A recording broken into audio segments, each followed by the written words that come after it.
Welcome to Conquering Chronic Illness.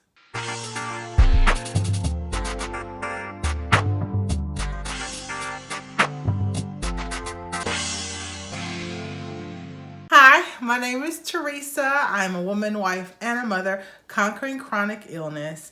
And today I want to talk about finding a counselor that is a good fit for you. First, thank you to the people who have been subscribing and commenting down below in the video. I look forward to chatting with you guys in the comment section. Don't forget to like, share, and subscribe if you haven't already subscribed. So counseling. I've talked about my anxiety. It's a thing. It's a bit intrusive. I have been working to manage it since the anxiety medication that I was taking in 2019 and the beginning of 2020, probably some of 2018. So part of 2018, 2019, and the beginning of 2020, I was taking anxiety medication. It was working well, and then it lost efficacy. I dealt with a major depressive episode and was diagnosed with anxiety disorder or generalized anxiety disorder. And since then, I've been kind of on the quest to trying to find a sustainable way to manage my anxiety. For me, part of that is finding a counselor. I am actually in between counselors right now, intentionally. I stopped going to a particular counselor. My intention was to go back to said counselor. I don't know that I will do that. I may actually end up finding another counselor. I like my counselor, but I think there are some other things that I need to work on, specifically trauma-based, and I know that she does not have the credentials to work with that, and I think she would say that same thing. May actually talk to her about it, but as of right now, I am not in counseling, but I was able to find a good counselor that was a good fit for, not perfect, but a good fit for what I needed her to be at that time. I have evolved and that has evolved, but we'll talk about that later. Maybe in another video. But how to find a good counselor. First things first, I'm always going to say this in everything. You need to figure out what you want your counselor to do and what you need your counselor to do. You may not know, but you need to at least think about it and at least know that you don't know. Because a good counselor will ask, what do you want to get out of these counseling sessions? What is your goal, right? And you should be able to articulate that or articulate that you don't know, right? If you had a specific traumatic experience and you want to manage grief or the end of a relationship, issues with family, children, whatever that is, that's very specific. If you're dealing with a mood disorder that you're working with managing, sometimes it can be a little more difficult because you want something a little more specific than manage anxiety, right? What causes your anxiety would be helpful, and it may be multifaceted. It may start one place and I think that is kind of generally what happens. It starts in one spot and it evolves into something else. It may be to discover what causes your anxiety, right? If you can't articulate what you want from counseling or what you want to get out of counseling, or that you don't know what you want to get out of counseling, then it can lead to, what's a good way to put it? I won't say going for no reason, but not making any traction in achieving what you need to achieve, right? Goals should be smart, specific, measurable, achievable, realistic, and have a timetable, right? The goal of therapy is so that you don't need therapy or don't need it as much, right? Like physical therapy or occupational therapy. You're not supposed to do that for the rest of your life. That is never the goal. It should be the goal to get to what's it called, maintenance basis with therapy. Maybe you go if you have a crisis. You may have to go every week at first, but the goal is to not have to go every week or every day. And so you have to figure out what steps you need to take to that goal. And that's something that a counselor can work with you on, but a good counselor will work with you on it. If you go to a counselor and they don't ask you what your goals are, it's probably not a good counselor. So yeah, something to think about. Another thing to think about is your comfortableness with the counselor. This is something that my primary care physician recommended that I go to a counselor. And one of the first things she said was, it's not going to work if this counselor doesn't work for you. So let me know, we can get you another counselor. It was just that simple, because it doesn't matter how good the counselor is. If you aren't comfortable talking to the counselor about your deepest and darkest and hardest emotions, some of the most difficult things that you're dealing with, you're not going to make any progress in counseling. And like, it's not, the point of counseling is to be able to make, process, and move through those emotions so you're not still constantly dealing with them. And that is hard, because sometimes counselors are good, they're just not a good fit for you. Sometimes it's nothing to do with the counselor, it's just that y'all aren't meant to be with each other, right? Most of us have exes. If you're married or if you're single, you have exes. Most of them have found other partners that may very well be happily married. Just because they weren't meant for you doesn't mean they weren't supposed to be somebody's spouse. And it's the same way with counselors. Something that I am coming to terms with as a Black woman going to counseling is cultural competence. Being able to feel comfortable talking with your counselor about issues that are culturally specific to you as a woman. For me, as a Black woman, as a woman who has a special needs child, as a woman who is a wife, someone who is competent and not necessarily, not necessarily competent, but comfortable in advising you, not really advising you, but helping you walk through those areas where there may be conflict or struggles, and having someone who recognizes that there needs to be cultural competence. Some counselors don't recognize that.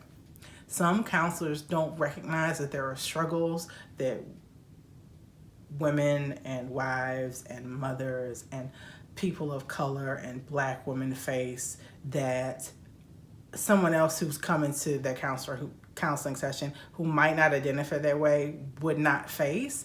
And so it's not an easy conversation to have. It gets kind of tricky. But a good counselor will make it easy. And that's kind of one of the telltales. Counseling and talking about your feelings and working through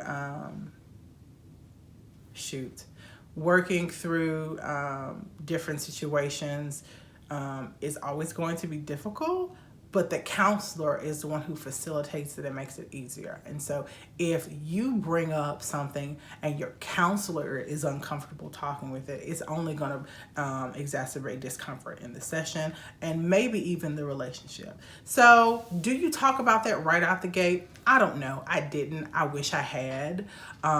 It just so happened that most of the things my counselor was comfortable with talking about, and so it just worked out that way. Probably hindsight, it would have been better if I had, hey, are you comfortable with talking about issues that relate specifically to Black women? Right? I don't know how a counselor would answer that question. Don't have firsthand knowledge on that. I may find something and link it down below for you guys if that is a concern for you. Another thing that you should consider is the style of therapy, which is not something that I knew before I went to therapy. My PCP was like, you need to go to counseling. So I'm going to send you to a counselor. She went to send me to a counselor. It was this one lady. It didn't work out. It was another lady. It worked out. And so I stayed with that counselor. It wasn't until I was in counseling for over a year. And so about a year. And so it wasn't until like maybe halfway through the counseling sessions I realized this was good for what I needed it to be at that time. But I'm recognizing with some of the things that are coming up, I might need someone who's more familiar with EM. Y'all, I might need someone. Oh, there it was a piece of hair. I thought I was losing my mind. I might need someone who's more familiar with trauma counseling, right? My counselor is a talk therapist, which is awesome, but I may need someone who is what's it called? There's EMDR. There's where you feel your body. I forget what it's called. A list of all of the different types of counseling. Do it twice, just in case the list is long, because I'm really not sure how many there are. Yeah, so I think those are probably the most major things. Finding a counselor specifically, like most of us have to go through our insurance, right? If you don't have to go through your insurance, it opens up a lot more for you, which is nice. I don't have that luxury, so I went to psychology. Well, I was referred to this counselor by my first psychiatrist and this counselor that I've previously gone to by my PCP, which is also nice. So referrals can be good. And they all obviously are going to refer you to somebody who accepts your insurance, who they're familiar with, who they think is going to match with you if you have a good relationship with your PCP, and I do. But if you aren't comfortable going to your PCP, or your PCP was like, you can find one, like, that's never helpful.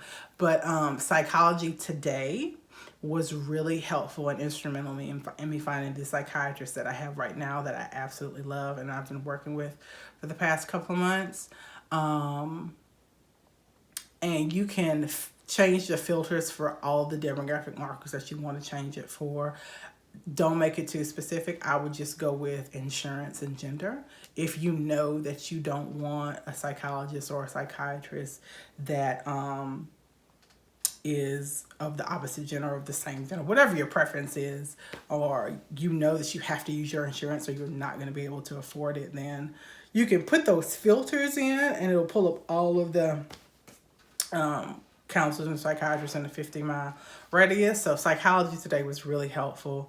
And yeah, like, you could always do the word of mouth thing, but finding a counselor is so personal. Like, it is not easy to make that initial step of making the appointment. So it may be more helpful if, you look through the search criteria yourself. You can always call your insurance or go to your insurance's website and get like a list, just like a generic list of all of the counselors and psychiatrists in your area. That may not be as helpful. Psychology Today has like pictures of people, and they're able to like put a little biography on there. Your insurance company's not going to do that. They're going to give you the phone number and the address and the name. So if you are in a larger city, they may have psychiatry and counseling centers, which is where there are a couple in our area, and my psychiatrist is at one of the centers, and so they have counseling as well. And so I may look to see if they have the type of counseling that I am thinking may be helpful for me. But yeah, I think the legwork that it requires is worth it. It took me probably 6 months to actually find a psychiatrist. I didn't want to go to a center at first because I wanted to get away from the groups and things, because they're all about efficiency, right? And I was concerned that I wouldn't be able to build a relationship with a psychiatrist or a counselor that you kind of need to build for it to be a helpful process. But it kind of worked out. I called probably 3 or 4 different psychiatrists. 2 or 3 didn't even call back. 1 called back, but some kind of way she wasn't on my insurance. I messed up the filter that day or whatever. But yeah, it may take a little while. You may have to do a little searching when you when you get into the room with the person that you pick to be your counselor, you want to be able to kind of ascertain in a few sessions. You don't want to have to wait an entire year, because counseling is not free, even if you have insurance. So comment down below. Are you in counseling? How'd you find your counselor? How many counselors have you been to? Because usually you go through a couple. And I will see you in the next video in the comment section down below.